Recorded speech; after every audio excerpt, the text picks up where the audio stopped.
Welcome, everybody. Thank you so much for joining us today for our conversation with Dr. Porter about using digital communities to support students, especially in those really big, large online classes. Something I know a lot of us have been thinking and talking about in the last year. So I'm Katie Kapler. I'm co-founder and CEO at Inscribe, and I'll be helping to facilitate the conversation today. I also have joining me from our team, Danielle Bonner, who is going to help us monitor the chat and the questions. She'll jump in and interrupt us when there's things that we should talk about and say. So speaking of which, if you do have questions, feel free to put them in the Q&A feature, but we would also love if you dropped them in the chat, because then everybody can see the question. We might address it directly in the chat, or again, we'll make sure that we talk about it over the course of the presentation today. And we will also save time at the end if there are any additional questions. We would just love for this to be an interactive session, and we want to hear as much from you as you're going to hear from us. Oh, and one last thing, it is being recorded, so we will send out a recording of the webinar to you after the fact. And of course, feel free to share that with anybody who maybe wasn't able to attend today. And with that, I would love to introduce our speaker for today, Dr. Meghan Porter. She is a lecturer at Indiana University's Department of Chemistry. So Dr. Porter received her BS in chemistry from Bucknell University and her PhD in inorganic chemistry from Indiana University Bloomington in 2015. I will say the introduction also originally included the work that Dr. Porter did, which was extremely impressive, but I couldn't pronounce any of the words in there. So we'll include that in our email follow-up, but it was obviously really exciting stuff. And in 2013, Dr. Porter had the opportunity to start teaching through the Briscoe Fellowship while completing her PhD work. She now works as a full-time teaching faculty member in the chemistry department, and she leads the courses in inorganic and general chemistry. Meghan is especially interested in the development of lab and course assignments that involve real-world applications of metals in medicine. So we are super excited to have you here today, Dr. Porter, and are really excited to learn all about the work that you do in the classroom and some of the innovations that you've been able to drive. So welcome. Thank you. I'll also would love to know more about the folks that are joining us today. So if you have a minute, please just drop into the chat, who you are, where you come from. Love to know your role and what it was about our conversation today that really intrigued you. If there's something particularly that you want to learn about or make sure that we talk about today, let us know. We'll make sure that we weave that into the discussion as we go. So welcome, everybody. So I mentioned that I'm the co-founder and CEO of Inscribe. Inscribe is kind of the backdrop of what we're talking about today. It's really Dr. Porter's work, but Inscribe helping to facilitate that. So for those of you that aren't familiar, Inscribe is a virtual community platform, and our goal is to help build digital communities that connect students to faculty, staff, and peers in flexible spaces where they can go to ask questions, find answers, help each other, and do it in a way that is sort of on demand and super scalable. So again, we sort of connect those individuals across the institution. Inscribe also is kind of designed to work at various stages of the student journey. So we have communities that focus in enrollment, onboarding, academics, and even the transition out of learning and into career. But for the purposes of today, we're really going to focus on that classroom and academic use case and how Inscribe gets used in that context. But if you are thinking about, well, how do I scale support and build community in some of these other areas across your institution, know that we also work there, and you should reach out to us after. We're happy to talk a little bit about that work as well, or share some of the other conversations and webinars we've had in that space. So with that, we will get into the meat of the discussion today. So I usually say just a little bit about why I think we're all here today and my perceptions on what brought everybody's interest. Obviously, it's been a crazy couple of years, especially in the higher ed landscape, but all around. And my sense is that a lot of people are thinking about because they sort of interfaced more with technology perhaps last year than they ever had before, how do I really harness technology for good and to make my life easier and to make the student experience better? Because there are so many tools out there and there is so much opportunity, and wanting to do that properly and correctly and in a way that benefits everybody. So the students get something out of it, but the instructor and maybe the TAs are also benefiting from it as well.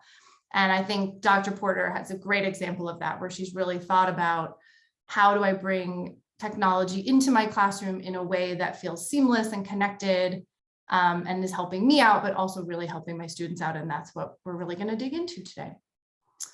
So with that, Dr. Porter, I'm going to turn it over to you. I'm pretty sure everybody's heard of Indiana University, but I don't know if you want to take a few minutes to talk about your experience with the school and maybe just a little bit about your place in that institution.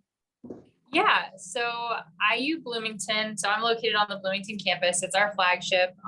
It is most definitely an R1 research institution. So lots of research faculty going on here, which is really fun for us in our classes because we can bring a lot of that in.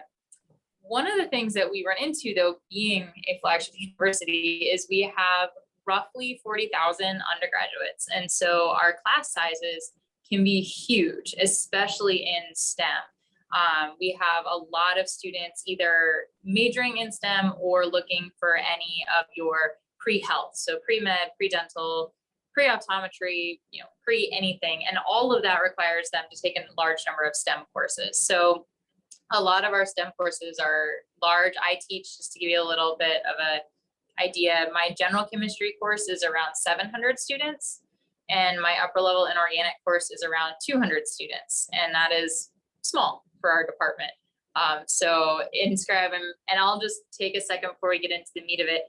We're focusing a little bit on online courses, but I would love to plug Inscribe. I have used a class messaging system well before COVID hit and we moved online. And I find it incredibly helpful both in person and online. So you'll see a little bit of that as we go through. Awesome. And there was even a question, it's interesting because there was a question in the chat about what is a large course? What do we consider a large course? And I think that's funny because it kind of varies depending on your personal experience.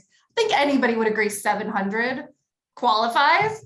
I think most people would agree that 200 qualifies, but we even have people that say once you get to 50 or 60 students, managing individual discussions and conversations with each of those people can start to feel a little onerous and excessive. And I don't know, curious what the audience thinks as well. Feel free to chime in on your opinion on how you would define that space.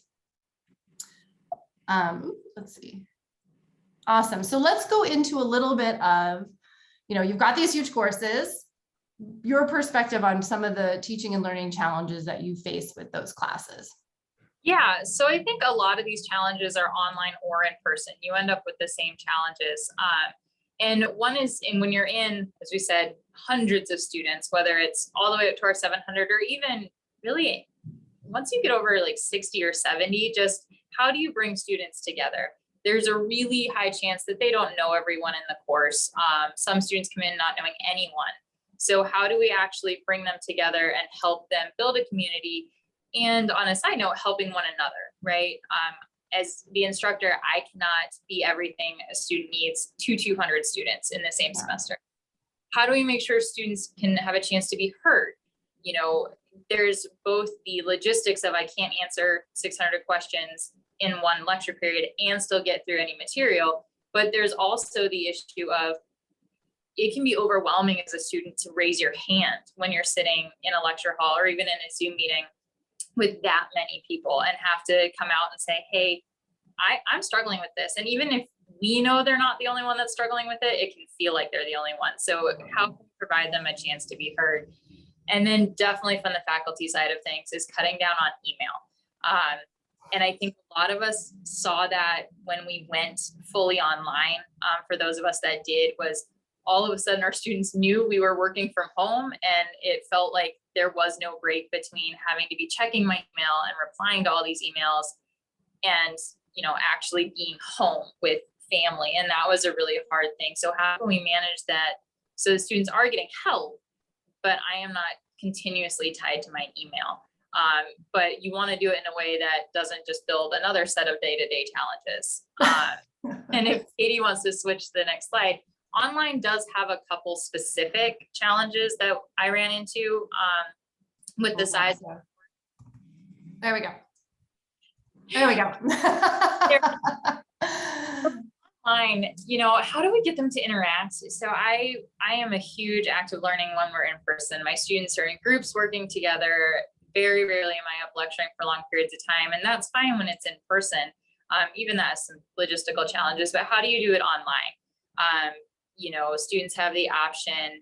Oh, I just saw it pop up in the chat, so I could say it. We use Canvas for our LMS, so everything you'll see from my perspective is from Canvas. And so how do we get them to still have that interaction and that engagement when they're not actually physically in the same room? For us, I was fully on Zoom for all of last year. And then how do we help them, whether it's especially online, when all their courses went online, they went from having, you know, if they saw me in person 3 times a week, it was really easy for me to say, hey, don't forget this Friday, you have this due date coming up. Yeah. And remind them every day that I saw them. And all of a sudden in online, and ours were a mix of synchronous and asynchronous, they had to take much more of that responsibility for remembering and keeping track of all those expectations, due dates, logistics, you know, those quick questions they may have originally asked before or after lecture. Now they felt a little bit more on their own to do it. So there were definitely some online specific challenges that occurred as well. That resonates so much. My kid's younger, but that resonates so much with me, watching her have to like take on those responsibilities and figure out, like, when I do have a question, how do I interact with my teacher? And and I love this list because I think it represents this dual-sided set of challenges in both large and online spaces, which is there's like this tactical, practical set of challenges, which is just like, you know, overwhelming number of requests. How do we make that more efficient? How do we just make sure that students are connecting to the information that they need? But not forgetting that there's this, I mean, social is not quite the right word, but there's this other set of challenges that are more in that space of sort of self-efficacy and emotion, like, you're not the only person that doesn't get this. And maybe you're too shy, but that doesn't mean your voice is not relevant and important. And gosh, how many times, like, the shy students, the ones who really need the help, are the ones least likely to raise their hand and ask for it. And so thinking about solving both those problems simultaneously, I think, is really important. Awesome. So let's say, oh, great. So we've talked a lot about, or Dr. Porter's talked a lot about some of the things she's seeing. Curious for our attendees, do you face similar challenges? Does this resonate with you? Are there additional things that you kind of struggle with, either engaging online students or just engaging students in general? You know, it doesn't have to be in the online modality, but what other problems are you trying to solve for yourself in your own classrooms? I will, and as those come in, we'll talk a little bit about sort of this concept of bringing everyone together and how you made that work. And I think I just realized we don't actually have a visual of Inscribe in Canvas in this deck. So if we have time, we'll jump out and we can just look at that live in a little bit, just to give everyone that perspective. So take it away, Dr. Porter. All right. So I have used, and as I mentioned, I have used a class messaging system pre-COVID. So I have done the in-person class, then the fully online class, and now that I'm back to in-person, I'm still using it.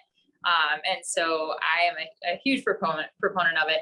So this, really quickly before we get into specifics, are just a couple of examples of things that myself or my students have posted. And you can see we do everything from, you know, where I made a mistake. So it's like, hey, common errors and misconceptions, heads up.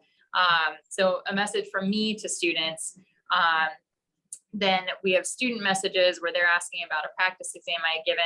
And then kind of more toward that community aspect, we have where somebody was promoting that, hey, I'm in this organization and, you know, perfect timing, we're doing a presentation on COVID-19 and the loss of sense of smell. So really hitting both the academic side of our community and the more social side of our community. And you'll see examples of that as we go through.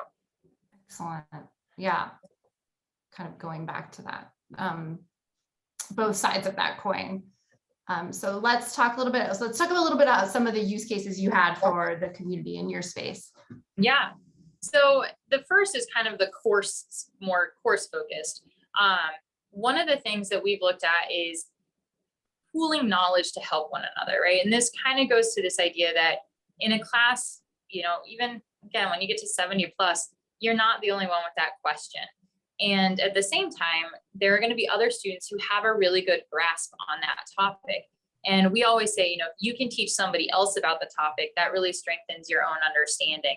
And so this is where we help students pool knowledge with one another. A student can ask a question. So as an example, they asked, it's obviously chemistry based. So LFSE probably means nothing to most of you, but a student asked it and said, hey, I'm still a little confused about this. And before Inscribe, this would have been an email to me probably, and I would have had to answer it. And I would have had to answer it multiple times because multiple students would have had this question.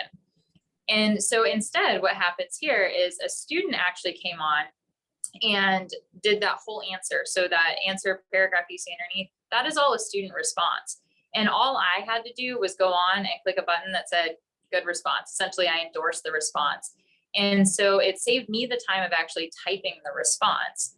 The student who was typing the response had that learning, right? They had the learning of teaching somebody else.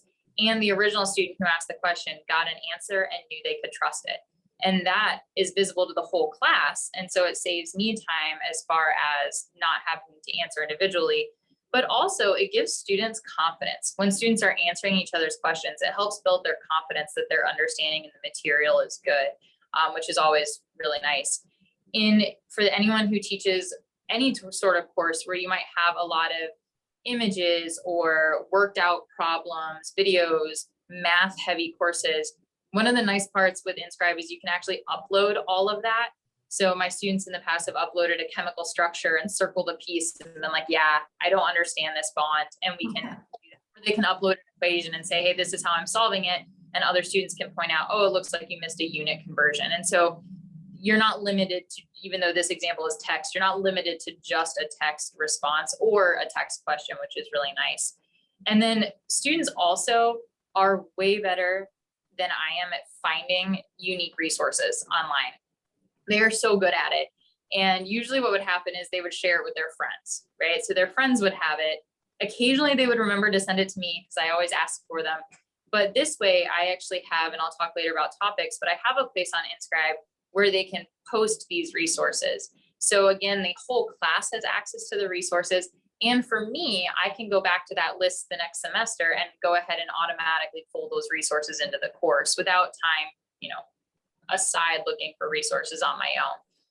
That's so great. And sort of that equity of access that you're bringing in by making sure everybody has it. And then so a couple of questions have come in. I'm gonna pose them here, but then tell me if we're jumping the gun, if you want to address them a little bit later. So one, they sort of center around this concept of peer-to-peer support. So what do you think it is that encourages students to jump in and help each other? Or are you doing something in addition to encourage that? Or is it just intrinsic, or what are you seeing? Yeah, we do both. So part of it is I set the standard for the class, which is I essentially say, you can't email me. It has to be posted on Inscribe first, unless it is something, FERPA related, so grades, health issues, something that is actually personal, that obviously can email. And I explained to the students that by doing that, I get, on average 100 emails a day. By making sure the emails that are coming to me from students are the ones that only I can help with. So personal issues, something like that, grade issues, then I can actually reply to those emails faster to get that taken care of because I'm not sorting through everything else. And then from the student side, I point out they are awake and working on problems when I am not. So explain to my students, I have 2 very young kids. So when I am home in the evenings or on weekends, I really try to focus on family time. So I'm not tied to that email. So I explained that if they're posting it on Inscribe, they're actually able to get help and support at a time that I'm not available. So they're not stuck. If they're struggling with something on a Saturday, they're not stuck until Monday waiting for me to come to office hours. They can actually get that over the weekend. And I will talk later about tips on how to help students know that the help that they're getting is accurate and good information. So I'll talk a little bit later about that. Excellent, because I know that question always comes up. It hasn't been asked yet, but I'm waiting for it. But you did touch on one of the other questions that came in, which is just timing of responses. So do you find that your students, like, are they posting and then it's like 3 days later that they get an answer, or do you feel like it's pretty timely? And what's been their experience? I don't know if they've shared anything with you. I think in the beginning of the semester, especially if they've never used a class messaging system, then the timing is a little bit slower to get back. Usually not 3 days, usually within like 24 hours or so, something's getting answered. As they get used to it, and again, we'll talk a little bit in tips on how to help them get used to it faster. As they get used to it and it becomes second nature to start looking at them, or as they get notifications, which we'll touch on later because there's some options for that, then, I mean, responses, usually before I look at it, somebody has responded. Really nice for students, and nice for me as well, because I don't feel guilty, like, oh man, they were stuck overnight and I was, playing with my children. And so, that definitely helps. But yeah, they're pretty quick for responses.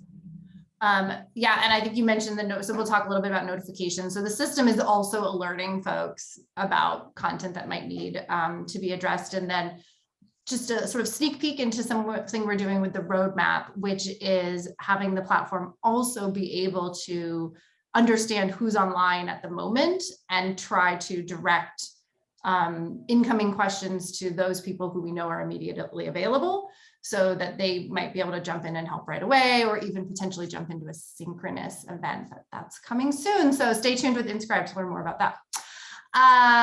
Awesome. So Kevin, I hope that helped answer your question, which is an excellent question, but we'll continue to kind of touch on that timeliness and the validity of responses, as Dr. Porter mentioned. So shifting to that other side of the strategy, which is really about just helping students connect. Why don't we talk about that more? So building community, whether in person, like I said, even in person, they don't know everyone in these classes. So, and then online, a lot of students were feeling isolated. They didn't leave their dorm room, right? They did life from their dorm room last year. And so I use some topics that are specifically non-class content related. So they can advertise any clubs or events on campus. So last year there were a lot of virtual events going on. And I don't know about you all, on our campus, if we are in person, chalk is the main way events get spread. They chalk everything around campus. And obviously that was— Oh, you mean like actual chalk? I thought it was an app. No, chalk. That's great. That is the way they advertise events for student clubs often. And that wasn't an option last year. And so as students were involved in things, whether it was campus, community, anything like that, they were able to post on Inscribe.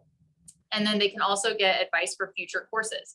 So you can see an example, somebody was asking if students or the TAs had taken a particular course, what it was like, difficulty, things like that. And then they got a response from somebody who is currently taking the course. And so they can help plan future courses. And then because chemistry, we have some great jokes, at least in our opinion, they're hilarious. And so I actually just encourage students to share jokes or memes just for having a bad day, right? When you're having a bad day and you want to go somewhere to get a laugh, that's where we'll send them. And so really not having anything to do with course logistics or even course content, but just a place that they could go to help connect with each other. Yeah, I love that. That's so great. And I think you shared some of those jokes with us in one of the previous webinars. They're hilarious. So I'll challenge our audience. Any great learning or dad jokes, feel free to pop them in the chat, because I'm always trying to collect more. Bonus points if they're chemistry related. Okay, and this is another area where I know probably a huge majority of your questions come in, which is just the logistics of what's happening day to day. Yeah, I mean, how many of us have gotten the email like, I know the syllabus says this, I just want to double check, right? And you're just like, but you answered your own question when you said the syllabus. Have to respond, or that students still needs kind of that answer. And so Inscribe has been great for this, because that falls under not personal information that you don't email me. And so it has to go on Inscribe first, and students are on top of it. They get back to their friends and they're like, yeah, and it even says like, Professor Porter now sent out an announcement regarding this, and then they still continue to go answer it, right? To help clarify. And again, especially when so much has moved online, how to keep track of everything. And then also just finding things. I think a lot of us, and even now face to face, I'm still doing a lot through Canvas as far as providing course materials. We're still trying, not to pass a lot of paper back and forth. So you still have a bunch of things on Canvas. And if you think about it, if a student's taking 4 classes, everything is kind of going through Canvas, and those 4 instructors set up the Canvas courses 4 different ways. Just even knowing where to find the information on the LMS can be a challenge. And so that's what the second one was, where somebody's just like, literally, where do I find this? And they can double check everything. And it's really taking no time on my part, which is really nice. So we had an incoming question about badges and points. Are you using the reputation system as part of your work? I am not currently. We're going to start in the spring. I think last year we just wanted to survive. So Sure. of course, like messaging systems, and I was not going to push my learning of that at all. And it is something we want to start in the future, but if you want to go ahead and address that, tying into participation. Sure. So, so the Inscribe platform does have what we call a reputation system. So you can earn points and badges based on essentially your participation with the platform and then the positive impact of your participation. So if you get a lot of views on your content, if you get a lot of interaction on your post, if your faculty member endorses one of your answers, you get extra credit for that in the system. So when we jump in and look at the demo, we can point out that page as well. All right, the most important thing of all. If you are not a faculty member and want to sell this to faculty, right? One of the best ways to do it is how is it going to cut down on their time? Because we're all really busy. And so the biggest one I will say is less email and repetitive questions. That is the biggest impact that I've seen. And also able to quickly respond to student issues and catch my own. So I mean that as in like I wrote a due date wrong, and instead of getting 200 students emailing and going, but the syllabus is this and you wrote this on Canvas, instead somebody posted on Inscribe and I just was able to answer once and say, yeah, totally my problem. Here's the clarification. So I didn't have to redo it. And then students are really spending that time answering each other's questions. And so you'll see in the bottom 2 to the right, there's a little shield that you can see with a green star. And that's me endorsing that answer. And so somebody asked a question, somebody else, not me, took the time to craft the response. And then to get to that idea of students trusting other students' information, all I need to do is spend less than a second to click that shield that says, hey, this is a good response. And that way the student who asked the question is able to look at that and say, okay, a friend may have answered this, but the instructor has looked at it and said, hey, it's a good response. You can trust the information there. And so even though I'm still looking at it, it's much faster than if I were crafting all of those answers myself. Yeah.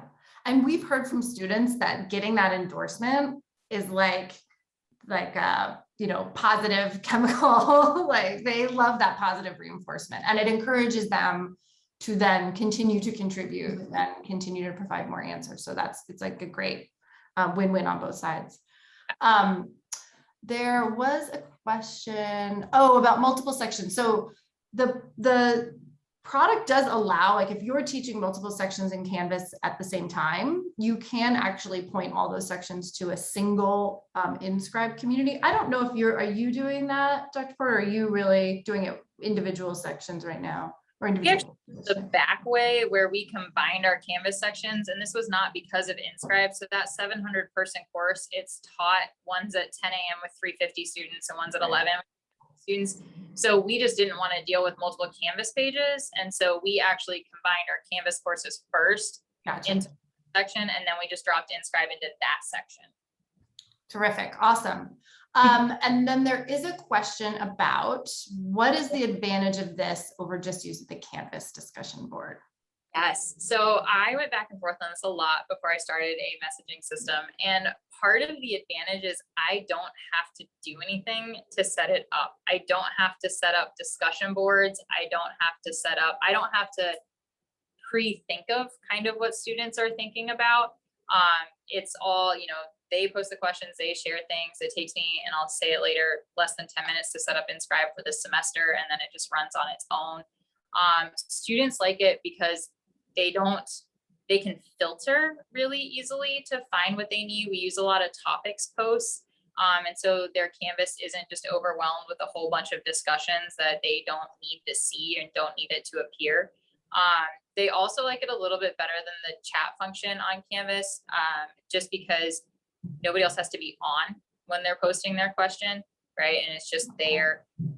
And also from students, they have said that they find it a little bit easier to integrate like their pictures, math equations, work, things like that aren't text as much. And it's there for the rest of the semester and much more easily searchable is one of the big benefits. So I am absolutely about not adding a whole bunch of tools for the sake of adding tools, especially in this past year. But I definitely think this one is worth it. But I think I saw a follow-up. I don't have discussion boards for Canvas. Everything is done through Inscribe. So I don't actually use discussion boards for anything else. I do have friends, I will point out, if you're doing a discussion board as an assignment, like watch this video and then respond to it, that I do have some colleagues that will keep it in Canvas as a discussion board because they can drop it directly to the gradebook that way. But as far as like class communication, I don't use them at all. Yeah, excellent. I hope that helped. MJ, if you have any follow-up questions, definitely let us know.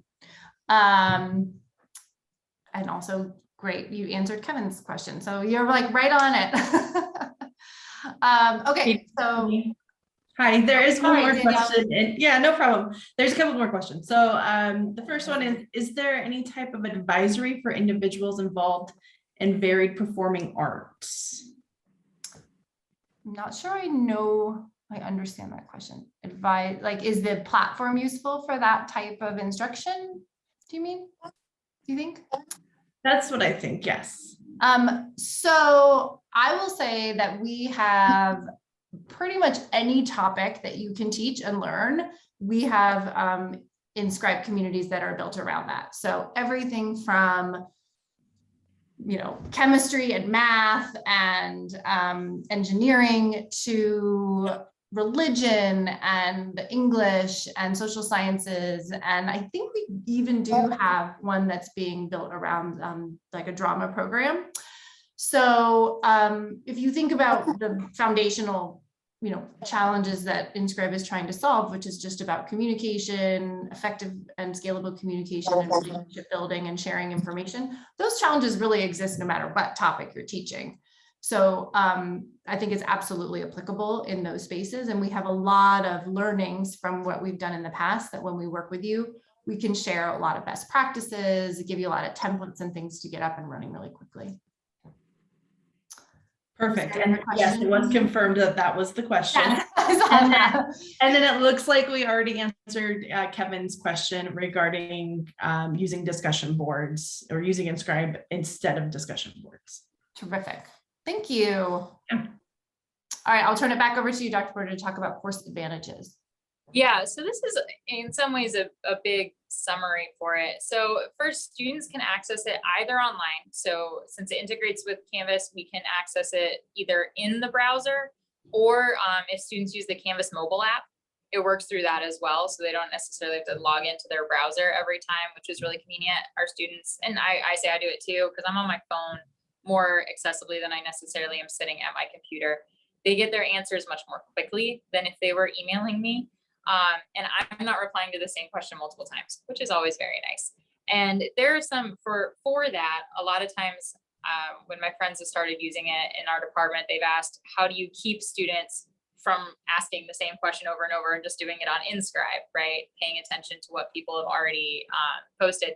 And I will say one of the really nice features is that as soon as they, if they go to ask their question, as soon as they start typing, Inscribe automatically starts searching everything that's already been posted, and it pops up at the bottom that says, are you looking for something like this? I forget the exact term, but essentially, does this answer your question? And it pulls up anything that Inscribe thinks might be similar, and it does it automatically. So that way, a student, just before they have to look at their question, they can glance at that list and say, oh, that actually does answer my question. And then they can click on it and it will take them directly to that post. So it does a lot of that for you. And then again, in the beginning, it'll take students a little bit to get used to it. A lot of times you can just say like, when you respond, you can say, this has already been answered, and you pulls up and you can just link the post that answers it. So you're not having to paste. One of the things that students really like is that they can post anonymously. And it's an option, right? So I have my course set that the automatic is initials, which in 700 people is almost as good as anonymity anyway. Right. Have a smaller class, initials.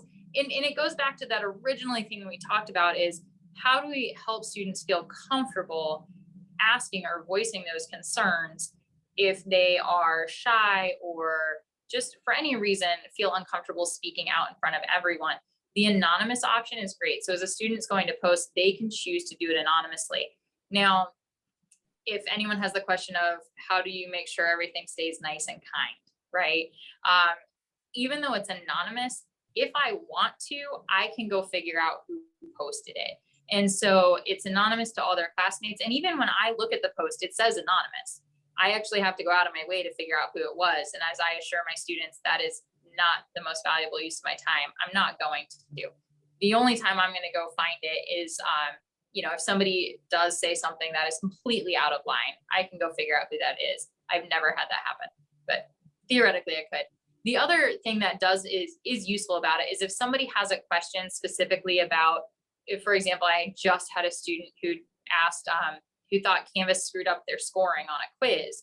And they said, oh, it showed that I got every answer right, but it only gave me an 8 out of 10. I was able to go figure out who posted it, go to their quiz, and I was able to write back like, Canvas wasn't showing you the right answers, they were showing you the answers you put in. So that's why it looked like you thought everything was correct. But I was able to go look at their quiz. So if for some reason you do need to figure out who posted it, you can, but it makes students feel more comfortable. And then what I really like, we rely very heavily on undergraduate teaching interns or teaching assistants because our classes are huge. I usually have 2 graduate TAs for my class of 200, and we have 4 for our class of 700. Even with all of us, we can't efficiently help everyone. And so what we usually do is pull successful undergraduates and ask them, to come be teaching assistants with us. And a lot of times when we want to send those personal invites to students, you can identify some of those students by looking at people who have been answering consistently or very good or well thought out answers. And then you can send them a personal invite and just say, hey, would you be willing? And I guess one of the things that's not on here too with the endorsement is a tip that you can use for time saving too is I spread out the days of the week. So I have one undergraduate intern each day that their responsibility is checking Inscribe. And so throughout the day, it's their job to go through, endorse if they feel comfortable with it. Obviously, if they don't or have a question for me, that's fine. I'll look at it later. But that spreads the responsibility out. So we know at least one member of the teaching team is kind of responsible for Inscribe that day. And again, it helps students just get that confidence in their answers. That's great. And I love this, using good answers to identify future TAs, because as we all know, like being really successful in the course does not necessarily make you a good teacher and helper of other people. So there's like this combination of were you successful, and then can you also explain it to somebody else, which I think is so wonderful. Quick question, you answered that one. Are your TAs considered work study, research, or TA in place like financial aid? Yeah, so our graduate ones, they are either, if you're a graduate student for us, you're either paid to research and you don't teach at all, or you're paid as a TA, so that's your job. Our undergraduates, it depends a little on the department. For us, their first semester, they can do it for credit. And then in many other departments, they get paid after you've completed it once, because the first time you also take kind of a pedagogy course and a course about how to help people learn. And then after that, they get paid.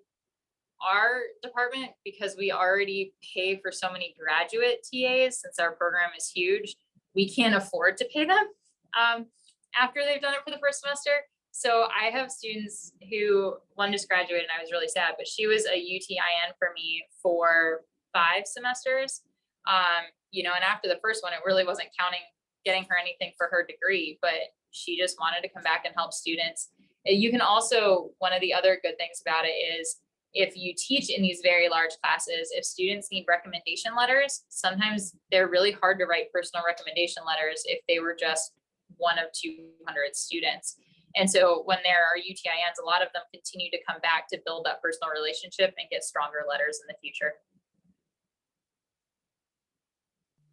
Sorry, I'm muting because of course there's lawn work going on behind me as is what happens now. So there is a question about carrying forward the questions and answers to future semesters and how long Inscribe remains active. So I'll just say technically you absolutely can do that. So when you launch your course, then like in semester 2, when you first initiate Inscribe, it'll ask you, do you want to create a brand new community or do you want to copy over the community from the previous, or do you want to reuse your community from the previous term? And then you can go in and archive things that maybe aren't relevant to the upcoming term. So it really is about building a living FAQ. And then your Inscribe instance can remain active in your previous courses as long as you want it to. So it's really up to you. We have some partners where it essentially remains active indefinitely. So the students can get back to that community if they want to find information. Or in some cases, the students even remain active helping other students. That's a slightly different use case, but or you could just shut it off and say, I don't want the community to be active anymore. I'd like to turn it off. But are you rolling stuff over or did you start fresh or how are you thinking about it? I start fresh. And this actually goes to a question I saw pop up earlier, which is how long did it take to set up the community? And so for me, it takes less than 10 minutes. The main things I do, and I like to start fresh just because I answer a lot of like quiz questions or things like that each semester. And I want students not to have that information automatically. But when I set it up, I just go in and I mentioned a few times there's topics, and topics really help students organize and be able to search, because in order to post something, they have to choose a topic. And that's really the only thing I have to do to set up is type in what I want those topics to be. You can do it basic, like a homework topic, exams, connect with your classmates, kind of broad topics. I personally use a topic for each of the topics in my course. So redox chemistry, MO theory. So that way, instead of just this broad homework, it's a little bit more students by the end of the semester. And then I include, like I said, a connect with classmates. I also include a Prof Porter says, which is just anything that I type, I tag it with the right topic. So for example, redox chemistry, and then I tag it with Prof Porter says, because students can search by these tags. And so they can, if they just want to make sure they haven't missed anything that I said, they can click on the Prof Porter says tag and it will just bring up everything I posted, regardless of what it was referring to. And I've had students like that.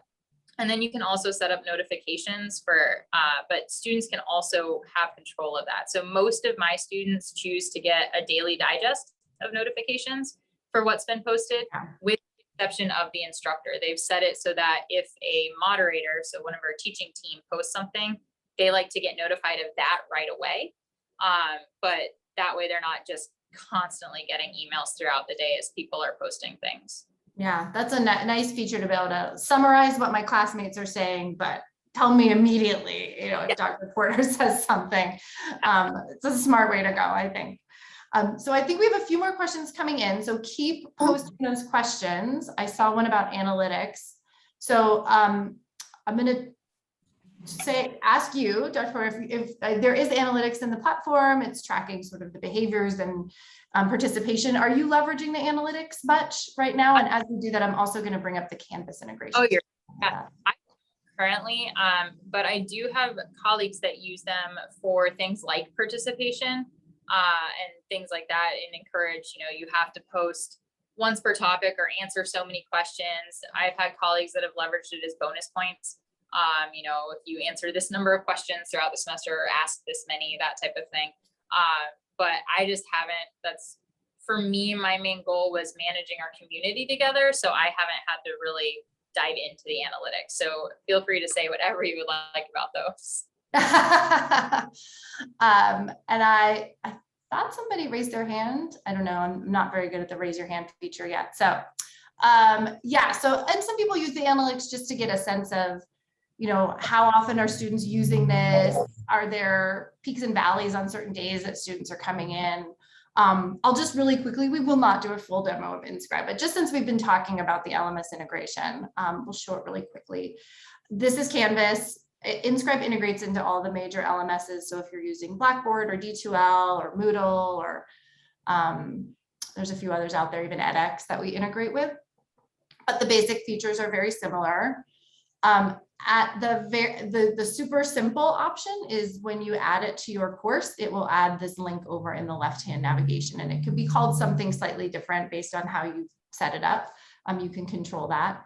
And I think this is what you were talking about, Dr. Porter, where you just here, you sort of click that link, it creates your community, and then you go in and adjust your topics and you're ready to go. Yep.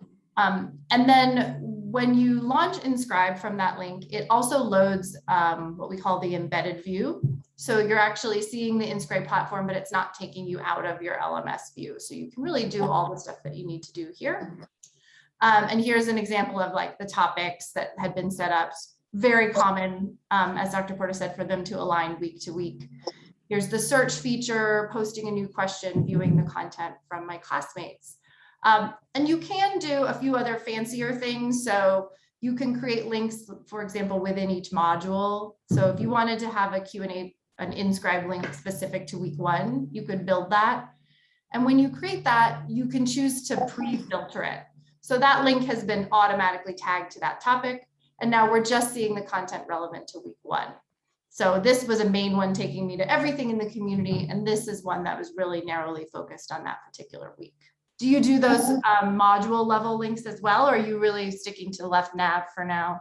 I just started this semester with them. I was so excited. The webinar I gave for IU, y'all were talking about some of the new additions. And I was like, yes, my students pre-filtered, and I make topic resource pages for each resource or each topic where it's all in one place. And so this way, it's just like another way for them to access it. So if they're looking through that topic and they're working through it, and all of a sudden they come up with a question, they don't have to go through and worry about sorting or anything like that. They can just pull up and say, hey, what have people said about this? My question's not on there. Let me go ahead and ask it. So I was really excited to start using those this semester. I know. And like the other thing I really love about this is when you go to ask a question, it just tags it for you automatically. So the student doesn't even have to pick the tag, which, you know, usually they get it right, but not always. And then the student can launch out from here if they prefer like a full app view. They can get out here and do a few other things in this view, but a lot of the interactions can just take place through this integrated view. And I think it also speaks a little bit the question about why not just use the discussion board. You can kind of see visually the layout of the platform is designed to just be a little more interactive, much more searchable, more discoverable than a collapsed discussion board, which, you know, if you have 700 students, eventually it's becomes sort of almost impossible to find out what people have where people have added content or where your question might be answered. And this helps to raise that visibility a little bit. So I wasn't going to do any more real demoing. If you're interested in a demo of the product, we can set one up and do a real deep dive for you. I will speak a little more to the analytics. So we do have, oh, is Danielle jumping in?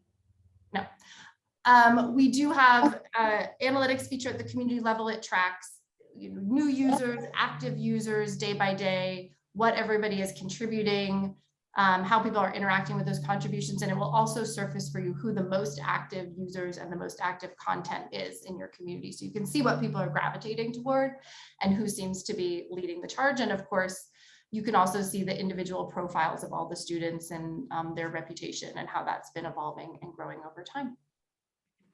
Any other questions come in, Danielle? Not at this point. We can stay on a couple more minutes and let people add any last minute questions into the chat.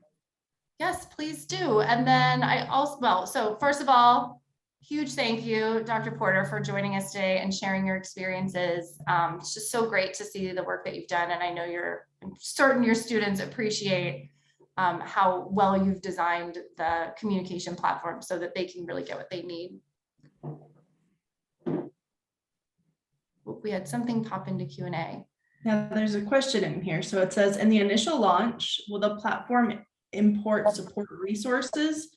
For example, media, additional external links. So tell us a little bit about implementation, Katie. Yeah, so one side of that answer is that we do have a resources area in the platform. So you can, that sits next to what we call the conversation space, which is really where the students are posting questions and getting answers. The resources area is where you can add supplemental content, videos, links to other systems, articles, all that kind of work. If you have a big repository of that, we can certainly upload that for you at the beginning. You don't need to have a big repository. You can add those, over the course of the semester, or maybe as you learn more about what students are asking and needing, maybe you start to generate some of that additional content as well. Was there another one that popped in? That was it. Thank you. Okay. I'll just pop in. Sorry.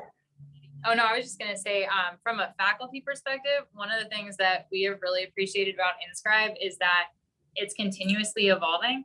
So you heard me mention that I was really excited because I found out this summer about the, module kind of direct implementation of it. But also from personal experience, last December, we met with people from Inscribe, and as faculty said, like, hey, these are our concerns teaching courses. One of them was anonymous posting. That wasn't an option at the time. And there were a few others, and no joke, before the spring semester was done, I think it was in March or something, we got an email saying, hey, anonymous posting is available. And I think every concern that faculty had brought up in that meeting had already been done. Like, they had taken care of it. And that was huge for us, because I know sometimes when we work with these tools, you're like, this would be a really great feature. And then they're like, okay, submit your information, and it just disappears somewhere and it never hears about it. So we've really appreciated as faculty that you all have listened to those concerns and actually quickly addressed them. And not just waited, you didn't wait till the fall semester, it was middle of the spring semester. And I saw a huge increase when my students could start posting anonymously. You saw that increase of students being willing to post and put themselves out there. So that was huge that it happened in the semester and not, waiting to the fall. So that's just a personal side note for you all being great as far as addressing faculty concerns. Well, thank you. And I mean, hats off to the Inscribe team. I know they're super responsive, and we absolutely think of all of our engagements as a collaboration. We want to learn from you. That's how we make the product better and serve your needs more effectively. And so I'm glad to hear that example worked out in practice. So if you are interested in learning a little bit more about all the sort of features and functionality and benefits of Inscribe as a platform, we are hosting another event next Thursday at 11 a.m. We'll be talking about how we scale support using Inscribe across the entire student journey. So we'll touch on some of those other use cases I mentioned, like enrollment and student success, and talk again a little bit about analytics. And in that event, we'll do a deeper dive on the actual platform and the features and functions. So please sign up. We'd love to have you join us there.